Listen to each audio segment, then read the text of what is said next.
find it difficult to execute a fast trilling action? Perhaps you can't get the speed, or maybe it's that when you're doing it, you just feel so much tension in your arm, which disables you from being able to trill for longer than 1 second. A bad trill is stopping you from creating this kind of very refined, beautiful, and fluttering effect. In this video, I want to share with you a step-by-step guide on how to play trills with ease. And just before we get to it all, remember to like and subscribe to this channel to stay in touch with these free piano lessons and tutorials. Let's start by talking about what a trill actually is. So a trill is basically 2 notes that are next to each other, played really rapidly like this. This was an ornamentation technique used in the classical period to beautify parts. So for example, in the piece I was playing before, if we didn't have the trill, it would sound something like this.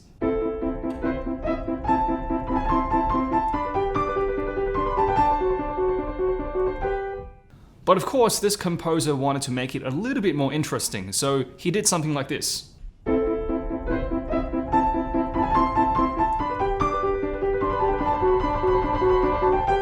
Definitely sounds more interesting. I'm first going to give you some key tips on how to do a trill properly, and then in the later part of the video we're going to work on some exercises I've created for you. Let's start with the tips. To do a wonderful trill, you need 3 things in my opinion. The first thing is a low wrist. So I think with a trill it's pretty hard to play with like a high wrist like that. What you want to do is move that down so it's about here. When you have a low wrist, it just means that you have a bit more weight coming down, which then helps you to then control that trill a little bit better. See, this is easier than like this. Okay, so just keep a low wrist to have that weight to then control the trill properly. The second thing you need is to stay glued to the keyboard. Stay as close as you can to the keyboard and don't leave it. So a mistake that I see a lot of students make is they do something like this, where the fingers are flying too high up. So what I want you to try to do is imagine you have some glue or something on your fingers and they're stuck here. So no matter what you do, you just can't seem to pull them away. And try to, do you see that? There's basically 0 gap between each time I play. There's no airspace between my fingers and the keys. So if I just move it down here, I'll just move my thumb away. Normally your thumb would be over here, okay? But just for the purposes, I'm gonna move this away so you can see. There's no airspace at all, okay? So keep it very glued to the keyboard. And the third thing you need is good fingering. Now, ideally, a pianist should be able to trill with any fingers, but the reality is some fingers are much harder to trill than others. Let's try 2 different options and you'll see what I mean. Try trilling now with 2-3 versus 3-4. Give it a try now. Maybe you pause the video, just give that a try. Now, I can guarantee you, unless you are an alien or some other animal that has a different bone structure to humans, 3-4 was a lot harder to do than 2-3. So what are the good fingering combinations for a trill? In my 18 years of playing piano, these are the combinations that I've used that I have felt are comfortable. The first one is 1-3. The second one is the most popular one, which is 2-3. And the last one is not too popular. I'm not sure if people use it, but I find it good as well. It's 2 and 4.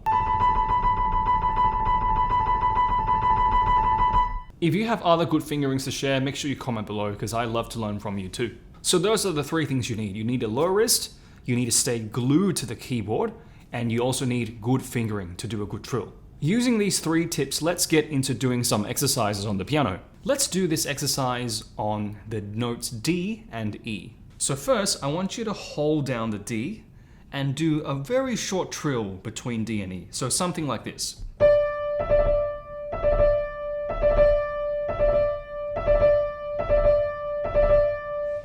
Okay, that was level 1.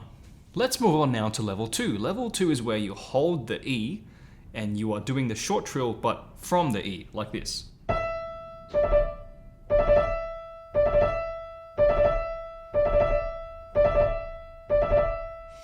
Now, just remember those 3 things that we said before. You need to make sure you're glued to the keyboard, okay? So that means you shouldn't be flying up like this. It should be something like this. Let's say these are the 2 keys. They don't lift up from the keyboard, so.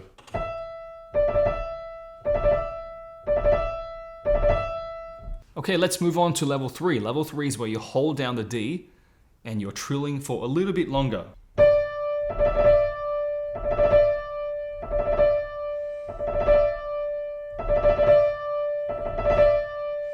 Okay, moving on to level 4 is where you hold down the E and you're trying to trill just a little bit longer.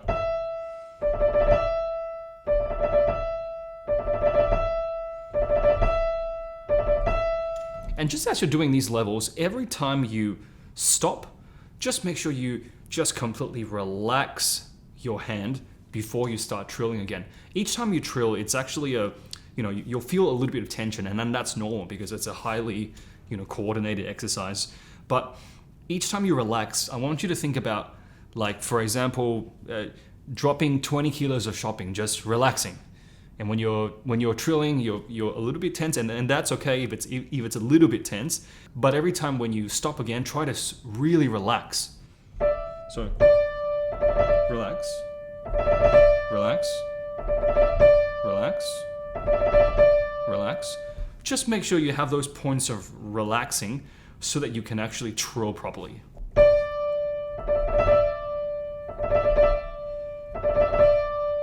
And let's move on to level 5. Level 5 is just trilling normally.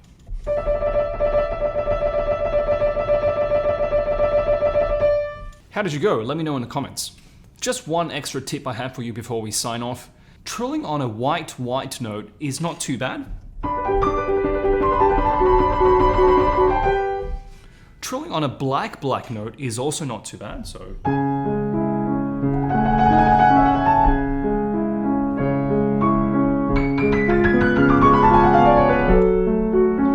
It's a little bit trickier though to trill on a white and a black note. So something like this.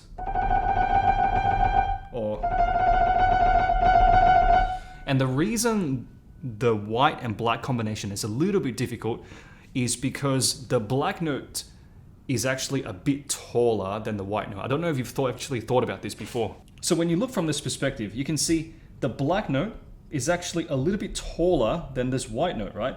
So when you're trilling a black and a white note, you just got to make sure you recalibrate all those things again. So all those tips that I was saying to you before, things like staying glued to the keyboard, with this different height, just got to make sure that's recalibrated again, because this one will feel different to this one. Just that little height thing, it does make quite a big difference in terms of how fluid you can create it. Hope this video has been helpful for you for discussing how to do a proper trill. Let me know in the comments how you went with the tips and the exercises that were shared today. Don't forget to practice every day, and I'll catch you in the next video.